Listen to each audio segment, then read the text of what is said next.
बिस्मिल्लाहिर्रहमानिर्रहीम, अस्सलाम वालेकुम। आपका दोस्त सलमान हैदर। दुआ है परवरदिगार से कि उसने आपको और आपके अहले खाना को अपनी हिफ्ज़ व अमान में रखा हुआ है। दोपहर 1 बजे जिस वक्त मैं आपसे बात कर रहा हूँ, इस वक्त तक की इतलात यह है कि अभी तक इमरान खान साहब को अटक जेल में किसी से मिलने की इजाज़त नहीं दी गई।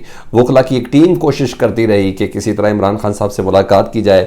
घर वालों की तरफ से जी हाँ ये इसरार था कि इमरान खान साहब से मुलाकात की जाए ताकि वो चीज़ें इमरान खान साहब को मुहैया की जा सके जो आमतौर पर एक कैदी का हक और राइट होता है, और ऐसा कैदी जो साबिक वज़ीर आज़म भी हो उसके पास जो राइट होता है। लेकिन अभी तक क्योंकि ऑर्डर कहीं और से आने तो वो ऑर्डर ही प्लेस नहीं होते, इमरान खान साहब को किसी से किस तरह मिलने दिया जाएगा। और कल बाकायदा तौर पर मीडिया को ये शेड्यूल जारी किया गया था कि इमरान खान साहब हफ्ते में सिर्फ एक दिन अपनी ज़ौजा बुशरा बीबी से मुलाकात कर सकेंगे और उसी एक दिन वो घर का खाना खा सकेंगे। तो आज बरोज़ इतवार मुकम्मल ब्लैक आउट किया गया हुआ है इमरान खान साहब का। उनकी किसी से मुलाकात नहीं करवाई जा रही, चाहे इसके कि सिर्फ एक मेडिकल रिपोर्ट ज़रूर दी जिसमें उसको 100% फिट करार दिया गया है इमरान खान साहब को। हाँ, कादिर पटेल साहब अब कोई एक नई मेडिकल रिपोर्ट सामने ले आए तो ले आए, अदरवाइज़ अब तक मुकम्मल तौर पर इमरान खान साहब का मीडिया ब्लैकआउट किया गया है। और ख़ास ये गाइडलाइन दी गई है कि मीडिया किसी किस्म की कोई खबर जारी नहीं करेगा। कल ही अडयाला जेल से जिस तरह अटक जेल की तरफ इमरान खान साहब का मामला मोड़ा गया था, जो हालांकि पहले से तय था, बाकायदा आई वॉश किया गया था मीडिया को भी,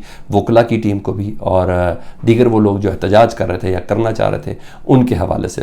तो अभी तक हैजानी कैफियत तारी है जी, और इस बात को 24 घंटे गुजर चुके हैं इमरान खान साहब की गिरफ्तारी को, तो और अभी तक वो हैजानियत बरकरार है। फैसले की जो उजलत थी और उस उजलत के अंदर जिस तरीके से ये फैसला किया गया, इस पर तशवीश का इजहार जारी है। अब वकला तंजीमें और दीगर जो सिविल सोसाइटी है उन्होंने ज़रा बोलना शुरू किया है, जिसमें लाहौर हाई कोर्ट बार एक बहुत बड़ी बार है, बड़ी तगड़ी बार कहलाती है, बल्कि पाकिस्तान की सबसे तगड़ी बार कहलाती है। उन्होंने मुश्तरका एक बयानिया जारी किया जिसमें उन्होंने मजम्मत की, और इस मजम्मत के अल्फाज ज़रा नोट करें। इस्टेब्लिशमेंट को चैलेंज किया, इसमें उन्होंने पाकिस्तान की मौजूदा हुकूमत और उसके इत्तेहाद को चैलेंज किया है। सुनते जाए जी। कहते हैं कि PTI चेयरमैन को जिस उजलत में सज़ा सुनाई गई वो फेयर ट्रायल और मुतल्लिका कवानीन की सख्त खिलाफ वर्जी है। सज़ा सुनाते हुए इस्लामाबाद हाई कोर्ट के फैसले को नज़रअंदाज किया गया। PTI चेयरमैन को सफाई के हक से महरूम किया गया, जो कि अफसोसनाक है। आगे सुने। जल्दबाजी और कानून के तकाज़ों के बगैर ये फैसला जाहिर करता है कि इस फैसले के दरपर्दा कुव्वतें हैं जो मुल्क में जमहूरी निज़ाम को चलने नहीं देना चाहती।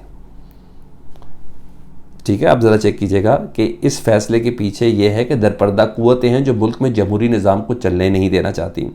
हुकूमती इत्तेहाद में जो मौजूद सियासतदान हैं उनके हवाले से उनका कहना था कि हुकूमती इत्तेहाद में मौजूद सियासतदान जो इस साजिश में शामिल, लफ्ज़ साजिश कहा गया है, लाहौर हाई कोर्ट बार अपने मुश्तरका एलामिया में साजिश कह रहा है इमरान खान साहब की गिरफ्तारी को, इस साजिश में शामिल हैं। इस चीज़ को नज़रअंदाज ना करें, वो सियासतदान जो हुकूमती इत्तेहाद में शामिल हैं वो नज़रअंदाज ना करें कि इन्हें भी इन्हीं गैर जमहूरी कुव्वतों की तरफ से इस तरह के हालात का सामना करना पड़ सकता है।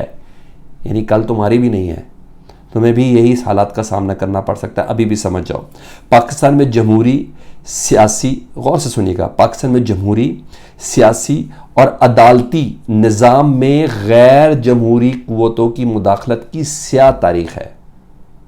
जमहूरी सियासी निज़ाम, अदालती निज़ाम में गैर जमहूरी कुव्वतों की मुदाखलत की स्याह तारीख है, और ये अमल इस वक्त भी जारी है। ये लाहौर हाई कोर्ट बार कह रही है। बड़ी अहम प्रेस रिलीज है जी। इसमें एक वक्त में ललकारा है जी, इस्टेब्लिशमेंट को भी ललकारा है वकला ने, और इत्तेहाद को भी ललकारा है। और मुझे लगता है कि पाकिस्तान तहरीक इंसाफ के चेयरमैन इमरान खान साहब की ये स्ट्रेटजी है। आप पिछले कुछ दिनों से सुन रहे थे ना कि मैं इस बार ये टिकट ज़्यादातर वकला को दूंगा, वकला को दूंगा। हाँ, ये एक स्ट्रेटजी का हिस्सा थी, और मुझे ऐसा लग रहा है कि वकला की तहरीक तैयार खड़ी है इमरान खान साहब के लिए, और इस निज़ाम के हवाले से वो तैयार खड़ी है। और मुझे लगता है कि ये बहुत टफ टाइम देगी, क्योंकि वकला जब खड़े होते हैं ना, तो हमने माजी में ये देखा है, बड़े बड़े डिक्टेटर्स को घुटने टेकने पड़ते हैं, और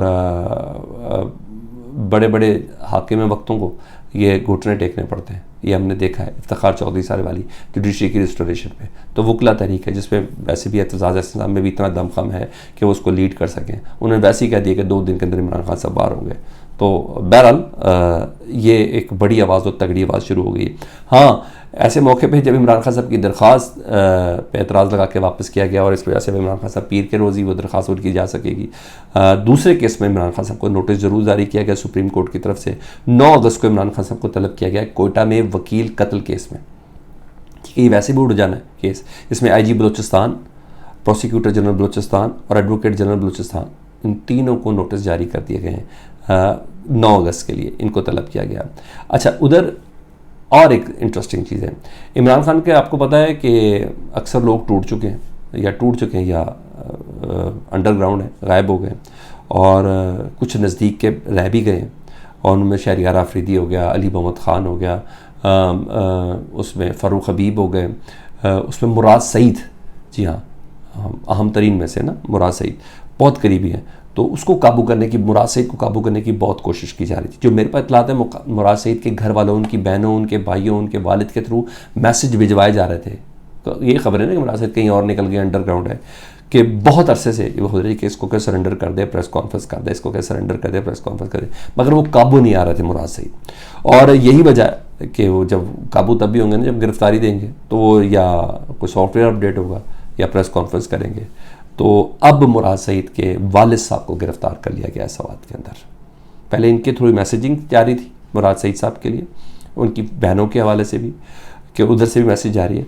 तो मुराद सईद साहब के वालिद को गिरफ़्तार कर लिया गया सवात में, और तस्वीर भी जारी की गई है। और तशवीशनाक बात किस हवाले से ये है कि कहा जा रहा है कि उनको ज़ाहिर करने के लिए, मुराद सईद अपने आप को ज़ाहिर करें, सरेंडर करें, इस वजह से दबाव डाला जा रहा है। उनके वालिद को गिरफ़्तार किया गया। पहले भी उनकी बहुत दहशतगर्दी के हवाले से उनकी ख़ानदान की काफ़ी कुर्बानी है, और प्रेस कॉन्फ्रेंस के लिए मुराद सईद को दबाव डाला जा रहा है। मुझे नहीं पता मुराद सईद कितने मजबूत नर्व्स के मालिक हैं या क्या है। इमरान खान साहब उनको अपना सियासी जानशीन तो ज़रूर कहते हैं, लेकिन मुराद सईद के वालिद की गिरफ़्तारी अगेन इस निज़ाम पर एक सवालिया निशान है। अगेन पता चल रहा है कि हर चीज़ बड़े मसनूई तरीके से हो रही है और बड़े भोंडे तरीके से हो रही है। और ये ख़बर थी। उधर इमरान खान साहब के वकला ने ऐलान किया और बताया, आज़म का इरादा किया कि ट्रायल कोर्ट का जो फैसला था कल का, हुमायूं दिलावर साहब, मेरे पास तो ये खबर हुमायूं दिलावर साहब का पूरे पैकेज था, वो बाहर निकल गए हैं। बहरहाल मुझे नहीं मालूम कि बात खबर है कि नहीं, लेकिन मेरे पास सोशल मीडिया के जरिए खबर है कि वो लंदन निकल गए हैं, उनको पूरा पैकेज दिया गया था कि आप ये फैसला करें फिर इंजॉय करें। तो मेरे पास ये खबर है, तो कन्फर्म नहीं है। तो इमरान खान साहब के वकला ने भापा है, उन्होंने कहा ट्रायल कोर्ट का फैसला पूरी स्ट्रेटजी के साथ था। वकला ने अब भापा, मैं पहले दिन से कह रहा हूँ कि इन्होंने खींच के जाके जुम्मे की शाम तक लेके जाना, ताकि 2 दिन अदालती छुट्टियाँ हों बस, ताकि सुप्रीम कोर्ट से किसी किस्म का कोई रजू न किया जा सके। 2 दिन इमरान खान साहब को अंदर रखा जाए, पीर मंगल बुधन 3 दिनों के अंदर इमरान खान साहब ने, वैसे भी ये जो वर्डिक्ट है ना ये रिवर्स हो जानी, वैसे भी ये फैसला रिवर्स हो जाना है। तो उन्होंने कहा पूरी स्ट्रेटजी के साथ चलेंगे। तो मंडे के दिन बरोज़ पीर इस्लामाबाद हाई कोर्ट में इसको चैलेंज किया जाएगा जी, हुमायूं दिलावर साहब के इस फैसले को। और वैसे भी इस्लामाबाद हाई कोर्ट में समाअत के लिए मंजूर है जी, और कॉज इसमें डाला गया है। गवाहान का जो हक छीना है हुमायूं दिलावर साहब ने इमरान खान साहब के, तो उस वाली समाअत है, और वो भी कल ही है।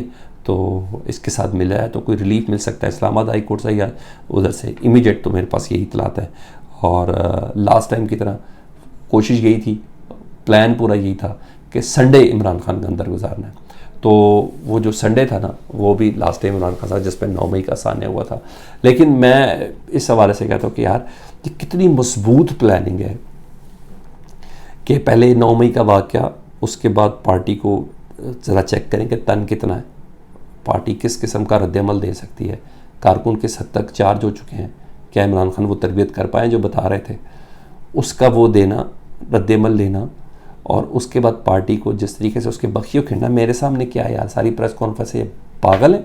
11 बार शहरियार अफरीदी को पकड़ा जा रहा है, पागल है अली मोहम्मद खान, पागल है ये सारे, ऐसे थोड़ी हो रहा है। तो जब ये हम सब चीज़ें देख रहे हैं, जब जमानते ही नहीं हो रही, जुडिशली सारी प्रेस कॉन्फ्रेंस सब सानी जा रही है, तो इसमें क्या हाथ कंगन को आरसी क्या, तो जब बात कर रहे हैं, तो उसके बाद इमरान खान साहब को ये सारी करने के बाद सब चीज़ें देख ली, फिर पूरी पार्टी को कमज़ोर करना, डराना, धमकाना, जिस तरह ये बख्तरबंद गाड़ियाँ और ये एम्बुलेंसेस और ये प्रिजन वैन्स के साथ सारे इलाके को सीज़ किया गया हुआ इस वक्त। तो उस बात का अंदाज़ा लगाया जा सकता है कि मेरी और आपकी प्लानिंग से बहुत आगे की प्लानिंग है। आपको क्या लगता है? फीडबैक में मुझे बताइएगा। अपना बहुत ख्याल रखें। अल्लाहुम्मा सल्ली अला मुहम्मद व आले मुहम्मद।